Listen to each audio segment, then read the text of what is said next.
Saudações, amigos e alunos do NEAF, tudo bem com vocês? Vamos começar mais um Top Atualidades, que já está entrando aí na sua telinha. Semana de 1 a 7 de fevereiro, mural de notícias. Supremo Tribunal Federal abre processo e Cunha vira primeiro parlamentar réu na Lava Jato.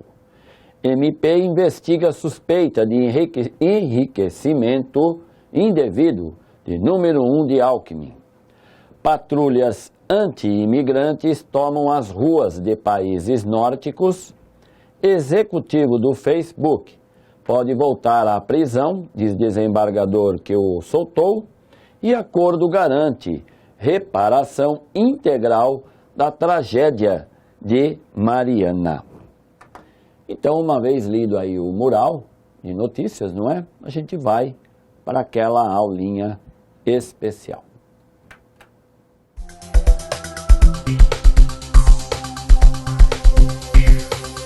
E sem muita demora, aula de destaque, né?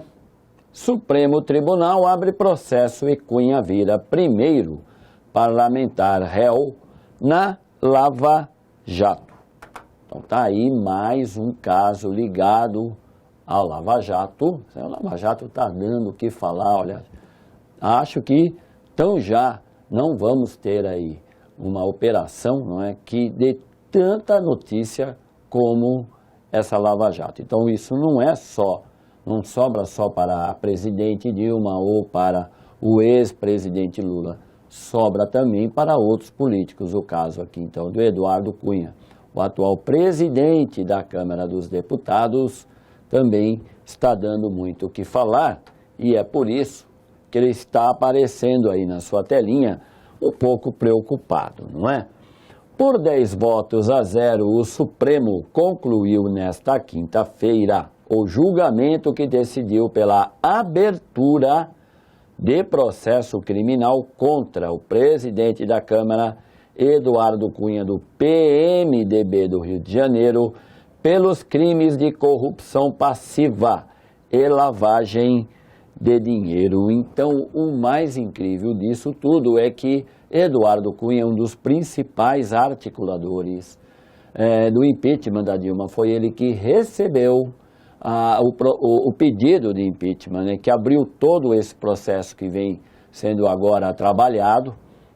A gente ainda, claro, não temos aqui bola de cristal, não podemos saber se vai ou não vai ter esse impeachment ou não. Agora, o curioso de tudo isso é que quem realmente deseja o impeachment da presidente parece que tem culpa, né, no cartório. Então, é importante acompanhar esse caso, como vocês vêm fazendo aqui, inclusive aqueles que me acompanham. É isso? Em decisão unânime, votaram favoravelmente à abertura de processo contra o deputado, além do relator Teori Zavascki, os ministros Carmen Lúcia, Luiz Roberto, Luiz Edson, Rosa Weber, e aí vai. O mais importante aqui é você lembrar do relator, porque isso é muitas vezes perguntado em provas de atualidade. O relator de tal processo, então guarda aí direitinho o nome, não é? Do Teori Zavascki, que isso é importante. E para fechar, o presidente da Câmara foi denunciado pela Procuradoria-Geral da República em agosto do ano passado, por supostamente ter recebido 5 milhões de propina relativa a 2 contratos de navio sonda da Petrobras. A Folha de São Paulo, desse domingo, ontem, fez uma reportagem sobre os gastos do senhor Eduardo Cunha em hotéis, por exemplo, na França, né, na Europa, em Dubai, quando ele esteve a caminho da China, e o Congresso enviou alguns representantes para ir à China, o senhor Eduardo Cunha passando por Dubai, e hospeda em hotéis que a diária custa 23 mil reais, compram relógios de valor de 50 mil. Então, esse tipo de gasto que não condiz, claro, com o salário de um deputado, por melhor que ganhe um deputado, você se hospedar em hotel de R$ 23.000, R$ 18.000, imagina quanto que não sai uma refeição, um lanchinho aqui do senhor Eduardo Cunha. Então isso, e ele não está sozinho, hein?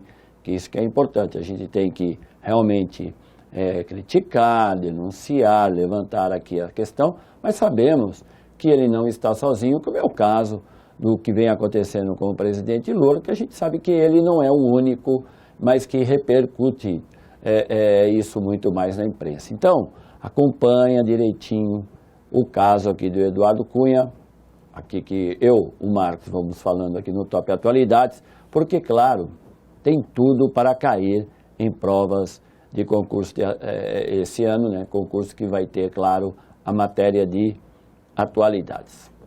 Fechou?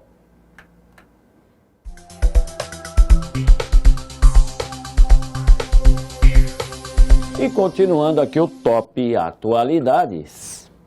Brasil Política. MP investiga suspeita de enriquecimento indevido de número 1 de Geraldo Alckmin. Claro, né, a disputa para a Prefeitura de São Paulo já está em andamento. Todo mundo quer ser prefeito dessa cidade, menos eu acredito que você também. Mas aqui então, né, o número 1 preferido aqui de Geraldo Alckmin, não é? Claro, a gente tem que entender que ainda não é oficial o candidato, porque geralmente ainda estamos tendo as prévias.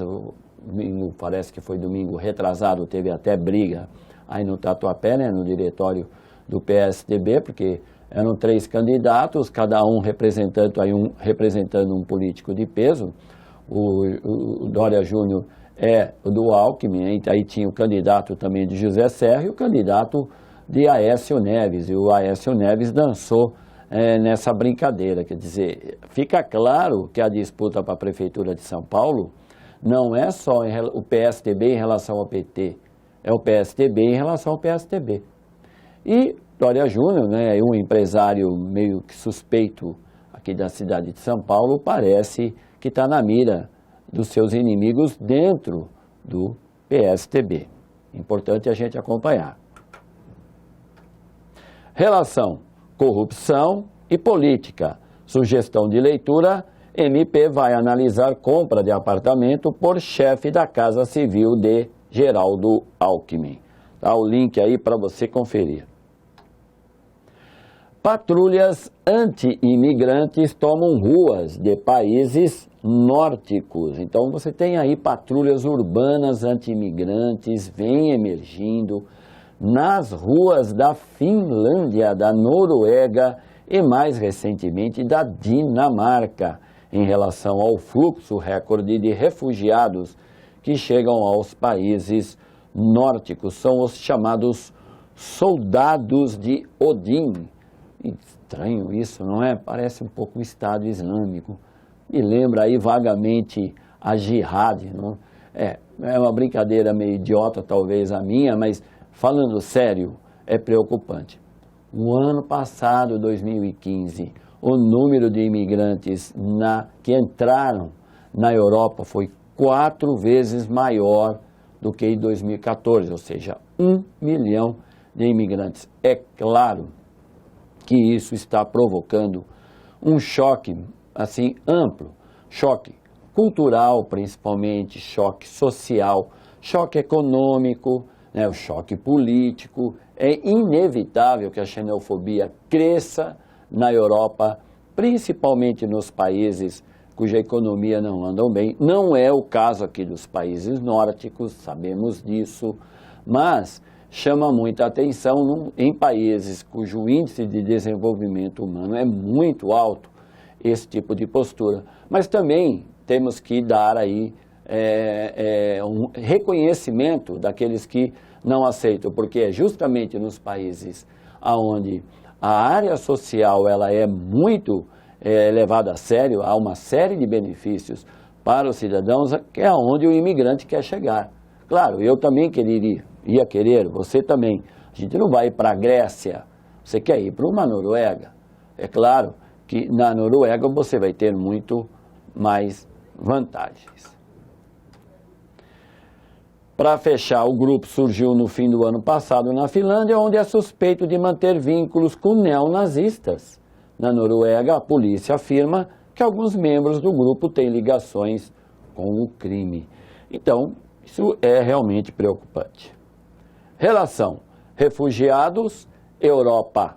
Sugestão de leitura: Dinamarca, novo projeto de lei cobra dinheiro dos refugiados. Executivo do Facebook pode voltar à prisão, diz desembargador que o soltou.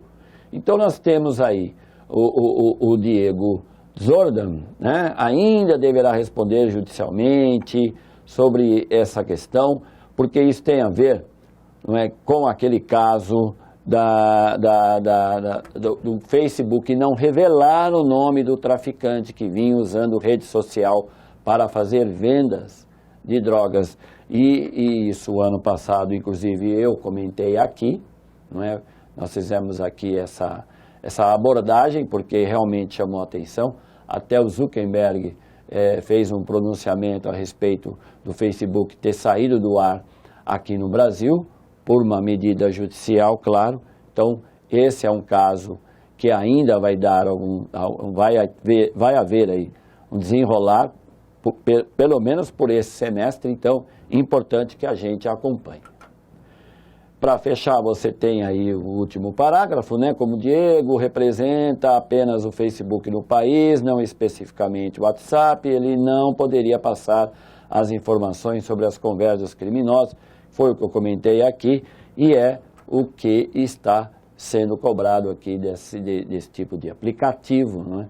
Que, claro, o crime organizado vai utilizar, goste ou não, as autoridades. Relação: internet e judiciário. Sugestão de leitura: a Polícia Federal prende vice-presidente do Facebook por descumprir ordens judiciais, que foi o que eu comentei aqui que aconteceu, não é? No ano passado. Beleza? Acordo garante reparação integral da tragédia de Mariana. Finalmente, não é?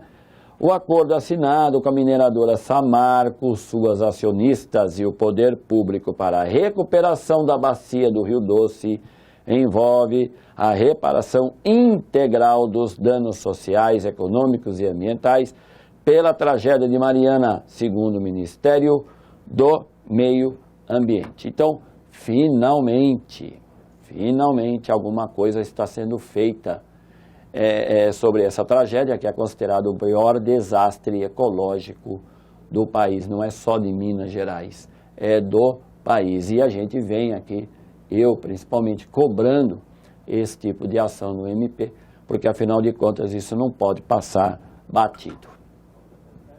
Então está aí o último slide, não é? As principais ações reparatórias que envolvem a recuperação da biodiversidade, né? O último parágrafo: durante 15 anos uma fundação privada vai gerir cerca de 20 bilhões de reais de recursos para reparação, e esperamos que isso tudo não fique apenas no papel, não é? Porque afinal de contas não é possível que depois desse desastre tudo seja esquecido finalmente, ok? Relação meio ambiente, biodiversidade. Sugestão de leitura: atingidos por rompimento de barragem criticam acordo com a Samarco. Link para você se divertir.